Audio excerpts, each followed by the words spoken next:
Hello students, we will study about the chapter of social studies, that is civics, chapter number 4, key features of a democratic government. So let's start the remaining paragraph. Right to freedom means स्वतंत्रता का अधिकार. We cannot think of a democratic government without freedom. Right to freedom refers to the freedom of expression, speech, movement, profession and religion. These freedoms are given to a citizen in a democratic country. India is the best example of a democratic government where citizens are guaranteed the right to freedom by the Constitution of India. In India, people are free to take any profession, move anywhere within the country, follow any religion of their choice, as well as express their views without any fear in a public meeting or through media example newspaper television radio films etcetera. हम नहीं सोच सकते हैं कि जो लोकतांत्रिक सरकार है वो बिना किसी स्वतंत्रता के हो. हम ऐसा सोच भी नहीं सकते. तो हमें जो है आज़ादी का अधिकार जो रेफ़र किया गया है, हमें बहुत सारी आज़ादियाँ रेफ़र की गई हैं, जैसे एक्सप्रेशन की और स्पीच यानी भाषण की, कहीं भी जाने की, कोई भी व्यापार करने की या किसी भी धर्म की. हमें स्वतंत्रता दी गई है. हर एक नागरिक को इस लोकतांत्रिक देश में ये सब करने का अधिकार है, स्वतंत्रता दी गई है. तो इसका जो बेस्ट एग्जाम्पल है, उदाहरण है, वो हमारा लोकतांत्रिक सरकार है, जहाँ पर नागरिक को गारंटी दी जाती है कि वो उनको अधिकार है स्वतंत्रता का, कि वो संविधान में रहकर इन स्वतंत्रताओं को उपभोग कर सकते हैं. तो जो भारत में लोग हैं उनको हर एक व्यापार करने का अधिकार है, कहीं भी जाने का अधिकार है, और वो खुलकर अपने जितने भी जो भी व्यूज़ हैं, अपने विचार हैं, वो बिना किसी डर के सबके सामने रख सकते हैं. न्यूज़पेपर, टेलीविज़न, रेडियो या फिल्म के ज़रिए प्रदर्शित कर सकते हैं. रिसॉल्विंग कन्फ्लिक्ट्स यानी कि संघर्ष का समाधान. Conflicts take place when people of different caste, religion, regions or economic backgrounds disagree with each other and feel discriminated. Sometimes it turns violent and creates tension and insecurity in the minds of people. It is responsibility of the government in a democracy to resolve the conflicts by initiating dialogue with the aggrieved group of people. यानी संघर्ष जब लोग अलग अलग cast के होते हैं, धर्म के होते हैं या क्षेत्रों के, तो जो उनके आर्थिक बैकग्राउंड्स होते हैं वो एक दूसरे से सहमत नहीं करते हैं, तो उनको क्या है, एक दूसरे से वो भेदभाव फील करते हैं फिर, और जिसका नतीजा ये निकलता है कि हिंसात्मक और टेंशन, इनसिक्योरिटी जो लोगों के माइंड में वो चली जाती है. जिससे हमारी जिम्मेदारी जो सरकार की बनती है लोकतंत्र में, कि वो इस तरह के जो संघर्ष हैं उनको उनका सॉर्ट आउट करे, उनको सॉल्व करे. Some of the conflicts which usually take place in our society are as follow. Religious procession, when taken by a particular route, may not be liked by the people belonging to other religions. It can lead to a conflict and create tension. तो यानी कुछ ऐसे संघर्ष हैं जो society यानी समाज में देखने के लिए मिलते हैं, जैसे कि धर्म से संबंधित है, कोई किसी दूसरे धर्म को मतलब मानता है, फिर किसी दूसरे धर्म से संबंधित रखता है, तो वो एक संघर्ष और टेंशन का कारण बन सकता है. But in democracy government uses its machinery to find a solution to the conflicts by consulting the representative of concern community. तो हम लोग समुदाय के साथ में बैठकर इस चीज़ का समाधान निकाल सकते हैं.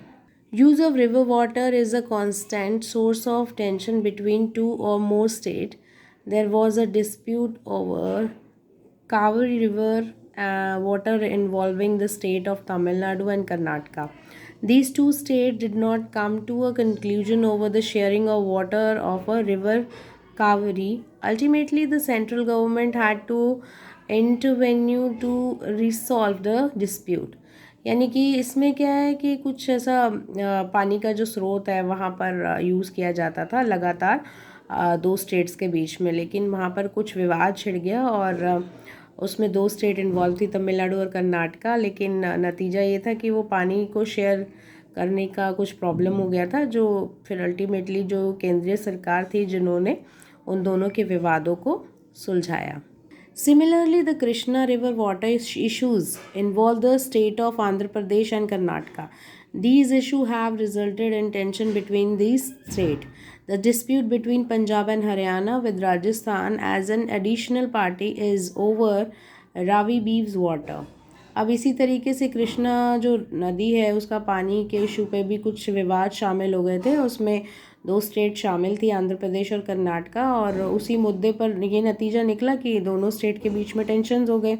अब इस विवाद के बीच में जो पंजाब और हरियाणा थे, एक एडिशनल पार्टी जुड़ी और रवि बीव्स वाटर है वो फिर लाया गया। Such dispute should be resolved in keeping with the democratic tradition of sending the matter to a tribunal to find a lasting solution. तो जो भी विवाद होते थे जिसका समाधान किया जाता था हमारी लोकतांत्रिक परंपरा के अकॉर्डिंग, और इसमें जो भी देखा जाता था लास्ट तक जो भी इसमें समाधान निकाला जा सकता था उसको निकाला जाता था। नेक्स्ट है इक्वलिटी एंड जस्टिस, यानी कि समानता और न्याय। Political democracy is meaningless unless it is accompanied by economic equality and social justice. It is the duty of every democratic government to provide equality and justice to its citizens. Equality and justice cannot be separated as they are the two sides of the same coin. Justice cannot be achieved unless the people are treated equally. तो यानी कि जो राजनीतिक लोकतंत्र है यहाँ वो बिल्कुल भी उसके कोई मायने ही नहीं थे जब तक कि आर्थिक इक्वलिटी नहीं होगी, जब तक उसके कोई मायने नहीं होंगे। सामाजिक न्याय भी बहुत ज़रूरी है और ये हमारी ड्यूटी बनती है लोकतांत्रिक सरकार की कि वो सबको समानता और न्याय हर एक सिटीजन को प्रोवाइड करवाए। अब समानता और न्याय अब जब तक अलग अलग रहेंगे तो दोनों साइड में तो एक सिक्के के दो पहलू हैं ये दोनों, और जब तक ये एक नहीं होंगे तो बिल्कुल भी यहाँ पर हमें सफलता नहीं मिल सकती है। तो जब तक जो न्याय है वो हम उस पर नहीं विजय प्राप्त करेंगे तो लोगों को इक्वली नहीं हम ट्रीट कर सकते हैं। The Constitution of India has abolished untouchability, practicing untouchability in any form of punishable offence under law. The Constitution also assured its citizens to provide equality of status and opportunity as well as justice in social, economic and political spheres. यानी कि हमारे संविधान में जो है बिल्कुल भी भेदभाव की नीति नहीं अपनाई जाती थी और किसी भी फॉर्म में भेदभाव नहीं होता था, अगर होता था तो उसे पनिश किया जाता था। तो हमारे संविधान में क्या हर एक नागरिक को ये विश्वास दिलाया जाता है कि उसके साथ समानता का अधिकार उसको दिया जाएगा, सबको बराबरी के अवसर दिए जाएंगे, चाहे वो सामाजिक, आर्थिक या फिर राजनीतिक तरीके के हों। Our constitution has also made special provision for the SCs, the ST and OBCs and other minority to bring them at par with the communities. The government make laws from time to time to safeguard the interest of the communities. हमारे संविधान जो है वो उसमें एक special provision बनाया गया है SC, ST और OBC कास्ट के लिए, साथ ही मिनॉरिटीज़ के लिए। यहाँ पर कुछ समुदाय हैं जिनके लिए जो सरकार ने कुछ कानून टाइम टू टाइम जो है वो उनकी सुरक्षा के लिए, उनके समुदाय की सुरक्षा के लिए वो बनाए जाते हैं। Women's in India face discriminated right from the birth. The birth of a girl considered a burden by the parents. There is a decline in sex ratio because the preference to male child over the female child. Even the literacy rate among the women is only 54% as compared to 76% men. यानी कि जो women's होती थी, औरतों को शुरू से ही भेदभाव का सामना करना पड़ता था जन्म से ही, और एक लड़की का जन्म होते ही उसको बोझ मानते थे, पेरेंट्स के द्वारा उसे बोझ माना जाता था।